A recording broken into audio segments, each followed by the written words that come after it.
so heartbreaking. Sue Sternberg is a grandmother harboring a lot of grief. I used to feel so alone.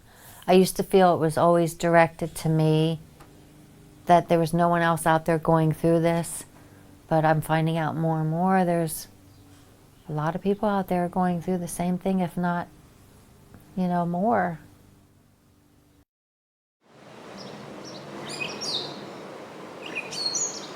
It's been 4 years since this little boy named Ashton played on these swings. He was always a happy little boy.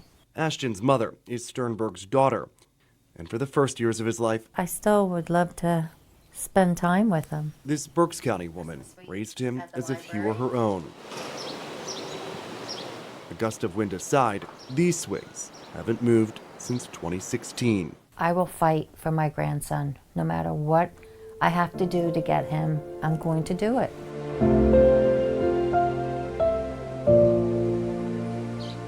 Like many of the Project PA stories we've shared, Sternberg's is long and involves complicated family dynamics. Her daughter's struggle with substance abuse issues for many years eventually got the attention of Berks County Children and Youth. Because I wanted custody or adoption, I had to go through the kinship.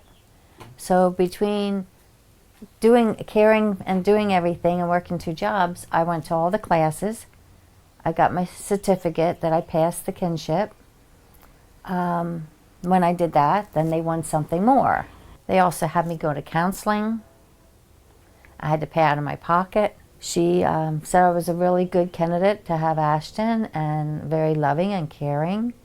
And she wrote this really long letter. But Sternberg says despite the counselor's testimony, she also had to attend a drug and alcohol program as part of the custody process. I guess because of my daughter, but yet it wasn't a meeting helping me with my grandchildren. It's not something that was helping me. And you don't have a drug or alcohol problem? No.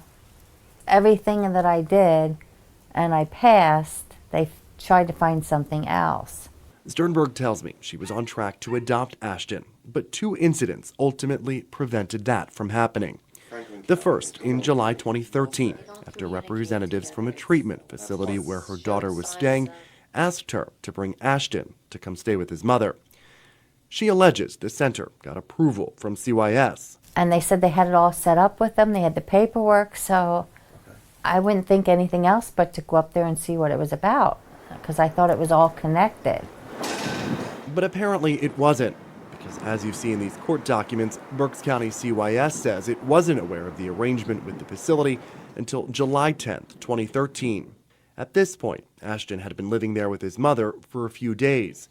Sternberg says when the caseworker called her, he was livid. He told me I'll never have my grandson after I did that. So we went to court, and the party that set this all up, there was miscommunication. While the facility wouldn't confirm or deny this, citing HIPAA, it appears the court didn't have an issue with the placement.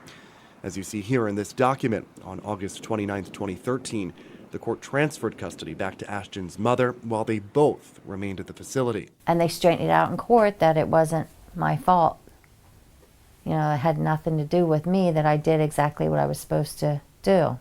Sternberg fears had she not fought back in court, caseworkers would have permanently removed Ashton from her family's care. But months later, she was blindsided once again when Children and Youth permanently removed Ashton from her home. He hasn't lived there since that day. Sometimes I think I keep this house in case he does remember us. I keep this ring set because I want him, maybe he'll remember it.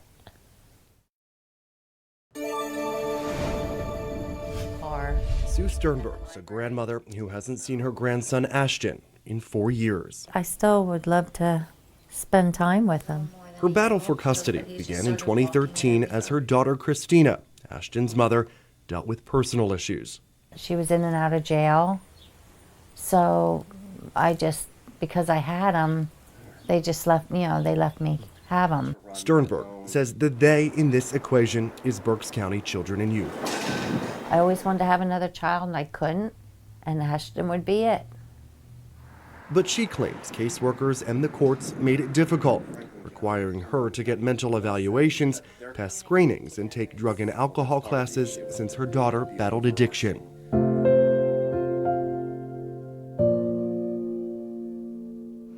In July 2013, STERNBERG says there was a mix-up over whether Ashton was allowed to live with Christina at a treatment facility. It was eventually sorted out, as these court documents show a judge granted Christina custody. But there were limitations to that custody order. I was never told I couldn't be in the same room as her.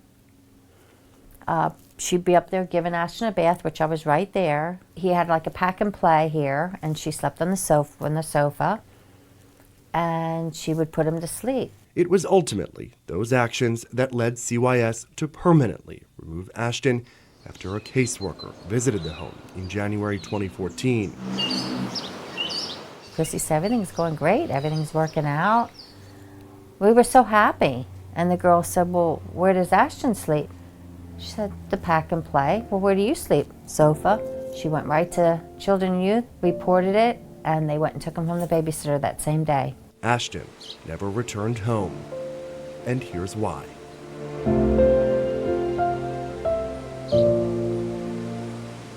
According to Berks County courts, STERNBERG and her daughter violated the safety plan by leaving Ashton alone with Christina, even when Sue was in another room.